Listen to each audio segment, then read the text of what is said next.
හයි අද මම YouTube channel එකකින් ඔයගොල්ලන්ට ගේන්නේ කරවිල ව්‍යංජනයක් හදන විදිය. කරවිල ඔයගොල්ලෝ හදන්න දන්නවා. හැබැයි මං හිතුවා මේක මං හදන විදිය නේ ඉතින් වෙනස් වෙයි කියලා.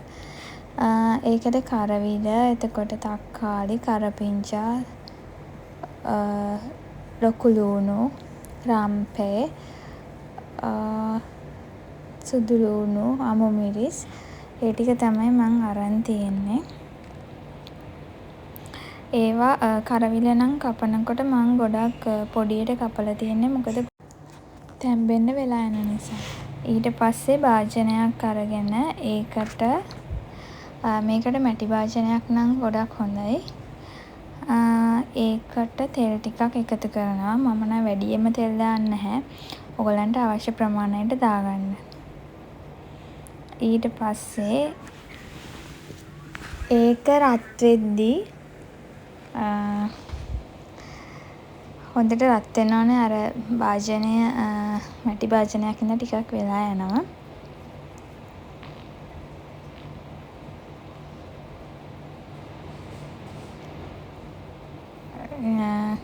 දැන් තෙල් ටික රත් වෙලා තියෙන්නේ. ඊට පස්සේ මම ඒකට අබ ඇට ටිකක් එකතු කරා. ඊළඟට කුරුඳු පොත්තු කෑලි ටිකක්.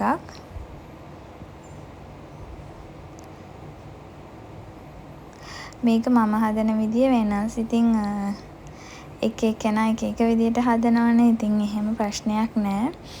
ඊට පස්සේ මේ සුදු ලූණු මං අරන් තියෙන්නේ තලලා පොත්ත පිටිම තමයි තලලා තියෙන්නේ. එතකොට ඒ රසය වැඩි වෙනවා. ඒක නිසායි මං එහෙම කරේ. කරපිංචා, රම්පේ, එතකොට ලොකු ලූණු, රතු ලූණු දානවා නම් ඒත් හොඳයි. එතකොට රස වැඩි.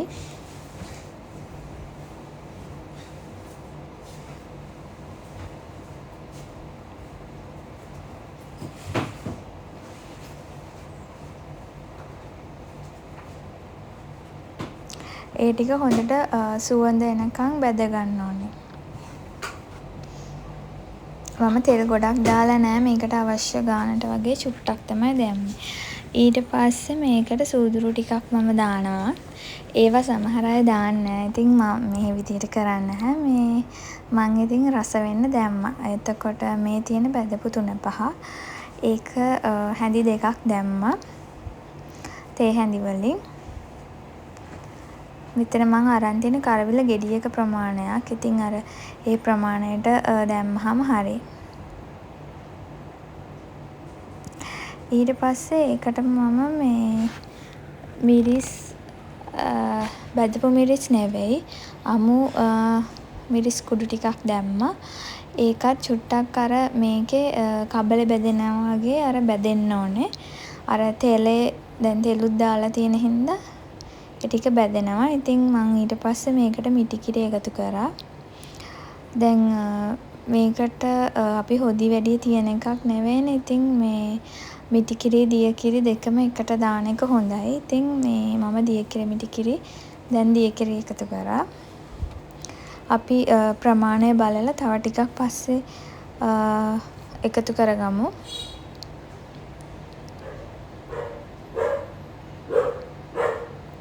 දැන් මම ඉතුරු කරගත්ත අනිත් කපපු ටික තක්කාලි, ලොකු ලූණු, අමු මිරිස් ඒවා මම ටිකයි දැම්මේ. රම්පෙත් ඒවා ටිකක් තියාගත්තා. දැන් ඒ ඔක්කොම එකතු කරනවා.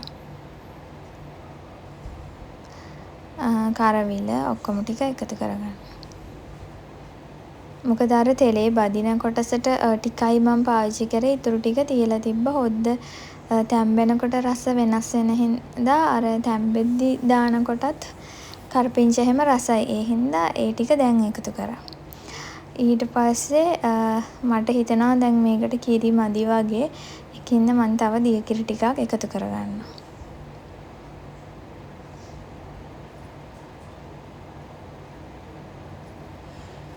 දැන් ඒ ටිකත් අපි මේකට දාගමු. දැන් මේ ටික ඇති මේක තැම්බෙන්න. මොකද ටිකක් කරවිල තැම්බෙන්න වෙලා යන නිසා මේකට තක්කාලි දාලා තියෙන හින්දා ගොඩක් රස වෙනවා. අනිවාර්යෙන්ම තක්කාලි දාන්න. එතකොට මේකට ගම්මිරිස් කුඩු ටිකක් දැන් දැම්මා. ඒ වගේම ගොරකත් ඕනේ. දැන් තක්කාලි දාලා තියෙන උනාට මම ගොරක පේස්ට් එකකිනුත් චුට්ටක් දානවා. අපි ගොරකත් එකතු කරගමු ඊළඟට.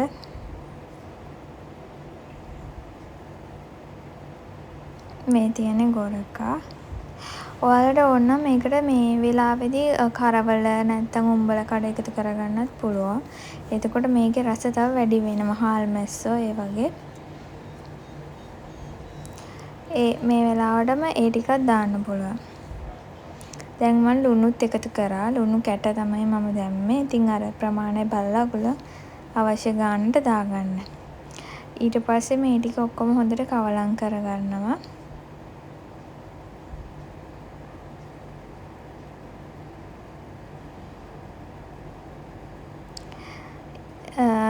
මේ ටික හොඳට දැන් කවලම් කරලා ඊට පස්සේ අපි ටිකක් වෙලා මේක වහලා තියන්න ඕනේ. මොකද එතකොට හොඳට තැම්බෙනවා.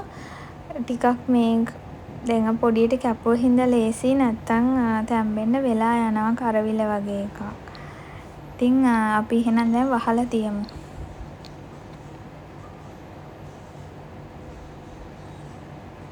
ටික වෙලාවකට පස්සේ මම මේ පෙන්නන්නේ.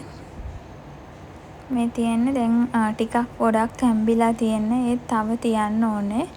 තාම ටිකක් අමුයි. මේ හොද්දක් තව තියෙනවනේ. ඒකින්ද තව තැම්බෙන්න තියන්න පුළුවන්.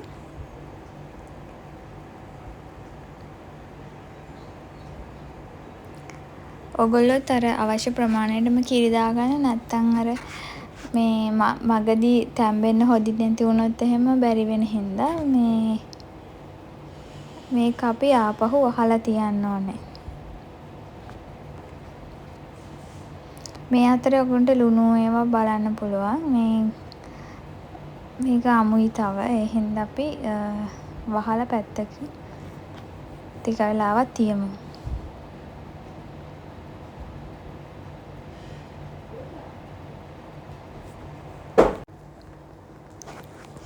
දැන් මේක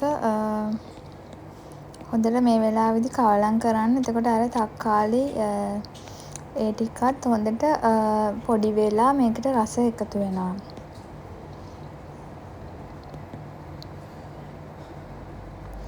අපි එහෙනම් දැන් වහලා තියමු. ඊට පස්සේ ටික වෙලාවකින් අන්තිමට මේ වගේ තමයි තියෙන්නේ. හොද්ද ඔක්කොටම හිඳිලා අර හොඳ තෙල් පාටක් වගේ මතුවලා තියෙනවා. පාට වෙනස් වෙලා. ඉතින් මේ විදිහට තමයි මම මේක හදාගන්නේ. ඔයාලට ඕන නම් තව මේකේ හොදි හිඳෙන්න තියන්නත් පුළුවන්. අර දැන් මේකේ පොඩ්ඩක් බොර ගතියට වගේ තියෙනවානේ. මේක හොඳට නිවුනහම ලස්සන පාටකට එනවා. ඉතින් එහෙනම් තව දවසක ලස්සන වීඩියෝ එකකින් හම්බ වෙනකන් ඔයාලට සුබ දවසක්. බයි.